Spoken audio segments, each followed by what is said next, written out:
سلام من ندا. این آخرین نمره آیلتس منه. تو این کانال قرار 0 تا 100 آزمون آیلتس رو واسط باز کنم، همه نکاتش رو بهت یاد بدم، بهت بگم چه کتابایی نیاز داری، چه پادکستایی گوش بده، چطور گوش بده، یعنی هر چیزی که نیاز داری، برنامه ریزی، زمان بندی، حتی حفظ انگیزه تو این راه، همه اینا رو قرار بهت یاد بدم، چون خودم قدم به قدم این راه رفتم و خود من کسی بودم که تو مدرسه، تو دبیرستان، اون موقع به من میگفتن تو اصلا استعداد یادگیری زبان نداری. یه معلم داشتم که یادم اینجوری بود که ببین من به آجرای این دیوار میتونم زبان یاد بدم ولی به تو نمیتونم زبان یاد بدم، انقدر تو افتضاحی. و ببین اون موقع، اون لحظه من حالا گفتم خنده، به ظاهر اینجوری بودم که okay, you didn't get into me. اصلا رو من تأثیری نذاشتی، این حرفت برای من خیلی سخت نبود، اصلا برای من مهم نیست، we're joking and everything. ولی خیلی از درون شکستم، واقعا خیلی واسم سخت بود و خیلی اون لحظه انگار دوست داشتم زمین الان دهن باز کنه، من برم تو زمین تموم بشم، هیچکی دیگه منو نبینه. خیلی برام سخت بود و سر لجبازی با همون معلمه و یه جورایی این که بخوام به خودم ثابت کنم که okay, am I dumb? من واقعا احمق نیستم و خنگ نیستم تو هیچ چیزی، هیچ جایی. رفتم یک کلاس زبان ثبت نام کردم و همون ترم اول انقدر معلم باحال بود، انقدر مهربون بود، انقدر خفن بود که من خیلی به زبان علاقه‌مند شدم و واقعا فهمیدم که نه، it's not me, it's the way I was learning English. اصلا ربطی به من نداره، ماجرا من نبودم، راه اشتباه رو انتخاب کرده بودم. تو دبیرستان دیگه احتمالاً همتون این تجربه رو دارین، یه 4 تا لغت بهمون یاد میدادن، اینو حفظ کن، اونو اینجوری حفظ کن. معلم خودش هم آنچنان، حالا همه معلمان نه، ولی یه سری معلمایی بودن تو دبیرستان که اصلا خودشون هم خیلی بلد نبودن زبانو و فقط می اومدن اونجا یه 4 تا لغت بهمون یاد میدادن. معلم من از اون دسته بود و کلی هم منو مسخره میکرد که با تو نمیتونی فلان و اینا و فقط من رفتم اون کلاسه که ثابت کنم و 8 ماه گذشت and I was completely fluent in speaking English. that's 8 ماه من کاملا فلوئنت بودم با لهجه‌ای که واقعا دوست داشتم، خودم اون لهجه‌ای بود که میتونستم انگلیسی حرف بزنم و به خودم ثابت کردم، به اون معلمه ثابت کردم، به همه ثابت کردم که okay, I'm not dumb. It's not me, it's you guys. Okay, it's the way you were teaching me English. و خیلی خوشحال شدم که این اتفاق افتاد. از اونجا به بعد این اعتماد به نفسه تو من هی بیشتر شد. یعنی اینجوری بودم که okay, I learned English and now I can speak English fluently, so I can do anything else easily. اینکه توی اون نقطه‌ای که ضعیف ترین بودم به ظاهر تونستم خودم رو بکشم بالا و بهترین بشم بین اون کسایی که دور و برم بودن و حتی بعدش رفتم معلم زبان شدم، رفتم دورهای TTC گذروندم، رفتم دورهای خارجی و ایرانی و جای مختلف و بعدشم مؤسسه آنلاین خودم رو تأسیس کردم و الان در حال حاضر، همین الان که دارم این ویدیو رو ضبط میکنم، 20 تا معلم هستن که زیر نظر من دارن تدریس میکنن کلاس‌های خصوصی آنلاین و آفلاین و همه اینا. و از اونجا به بعد بود که من، یعنی تو هر قدمی که برمی داشتم ثابت شد بهم که من اگر بخوام و راه درست رو پیدا کنم میتونم. اینجا هم قراره به تو ثابت کنم که تو اگر بخوای و راه درست رو بری برای آزمون آیلتس specifically میتونی. پس نگران این نباش که من این همه راه رو رفتم، این همه سال تلاش کردم. خیلی هستن که 5-6 سال درگیر اینن که این آزمون آیلتس رو بدن و اصلا نمیدونن که بابا ماجرا این نیست که تو نمیتونی. خیلی هستن که میان میگن بابا من نمیتونم، من استعدادشو ندارم، من فلان اینا و انگشتو میگن سمت خودشون، در صورتی که شاید اون روشی که تا الان امتحان کردی اشتباه بوده. اگر منی که این هم منو مسخره میکردم، میگفتن تو زبان اصلا نمیتونی، نرو سمتش فلان و اینا، من تونستم همچین نمره بگیرم، تو هم میتونی، تو هم میتونی. فقط نیاز به تلاش درست در راه درست داره.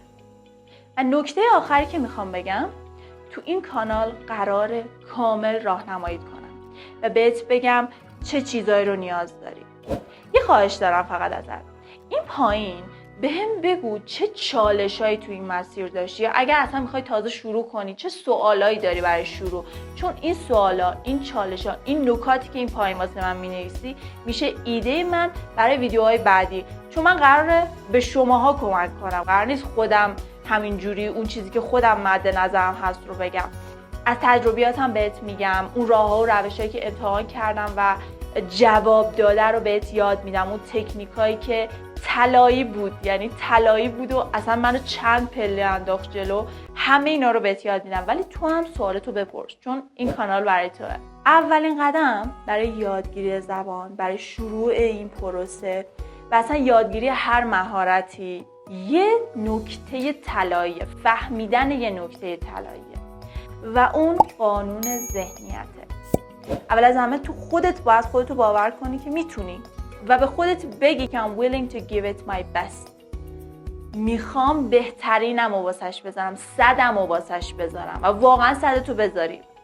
ببین یه چیزی که هست، خیلی از شاگردایی که توی این مسیرن اینجوریان که اوکی من شروع میکنم، خوبم شروع میکنم، پرقدرتم شروع میکنم، ولی اصلا انگیزه‌مو از دست میدم. واقعا یه روزا اصلا حال و حوصله ندارم، واقعا یه روزا انرژی ندارم و حق داری، این برای همه اتفاق میفته. ولی نکته مهم، نکته طلایی اینجا اینه که تو این نکته رو خوب بفهمی، این قانون طلایی رو خوب بفهمی. مغزت، ارادت، انگیزت، همه اینا مثل عضلات بدنتن.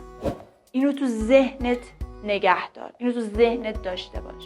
ببین وقتی که تو یه مدت باشگاه نمیری، غذای سالم نمیخوری، چربی و هر چی غذای جانک فود باشه وارد بدنت میکنی، کلی شکر وارد بدنت میکنی، از این مدت و اصلا تکونم نمیخوری، آنچنان تحرکی تو خود خونم نداری، از این مدت ببینی عضلاتت کوچیک شد، چربی گرفت، بدنت شل شد و احتمالاً هممون اینو تجربه کردیم. یه تایمی که ورزش نمی‌کنیم یا غذای سالم نمی‌خوریم، اصلا بدن انگار همراهی نمی‌کنه باهات. مغزت هم همینه.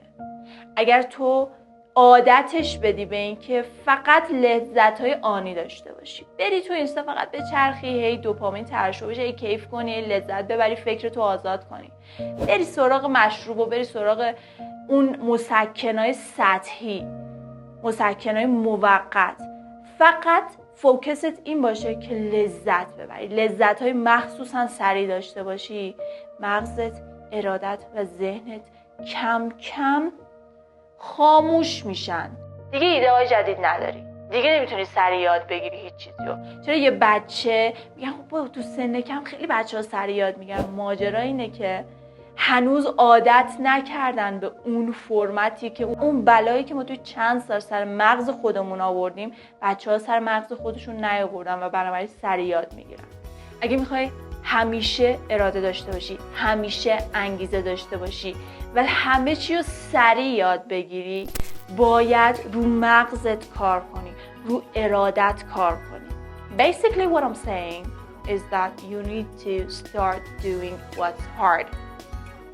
ببین باید شروع کنی اون کاری که سخته برات، حتی به سختی اگر میری سمتش، انجامش بدی. چون هر کدوم از اون کارهای سخت دونه دونه‌ای که تو انجام میدی و میشه روتین زندگی.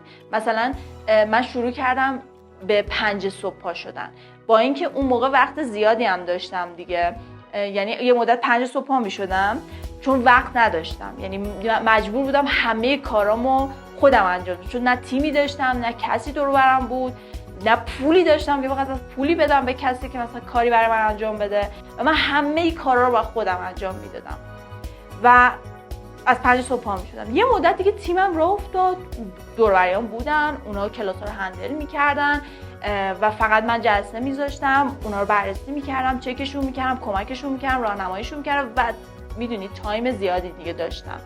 ولی این تلنگر بهم خورد که تو اومدی توی یه ناحیه امنی قرار گرفتی و نباید اینجوری باشه. دوباره شروع کردم به 5 صبح پا شدن، اون رو جزء روتینم کردم چون سخت بود. ببین تو باید به انجام کارهای سخت عادت کنی که بشی یه سوپر قهرمان توی داشتن اراده.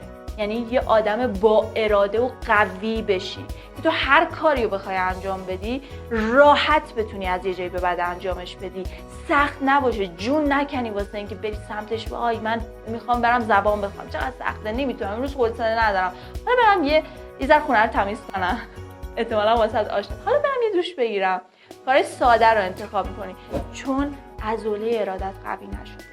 اینجا یه سری ویدیوها هم آماده میکنم که ارادت رو قوی کنی، همیشه بتونی موتیویتد بمونی، همیشه بتونی با انگیزه و با انرژی بمونی و بتونی تبدیل بشی به یه غول یادگیری. کسی که هر چیزی رو که میخواد یاد بگیره تو 6 ماه، 7 ماه، 8 ماه بهترین میشه و خیلی سریع اون نکته رو یاد میگیری و میره سراغ مهارت بعد. اگه این ویدیو رو دوست داشتی و میخوای مسیر رو با من ادامه بدی، حتما لایک کن که منم انرژی بگیرم و بدونم یه سری آدم هستن که واقعا حرفای من میتونه بهشون کمک کنه. و نظرت رو، سوالت رو این پایین واسم بنویس، یاد نره. حتما سابسکرایب کن که ویدیوها هر زمان که منتشر شد سریع متوجه بشی و بتونی ازشون استفاده کنی.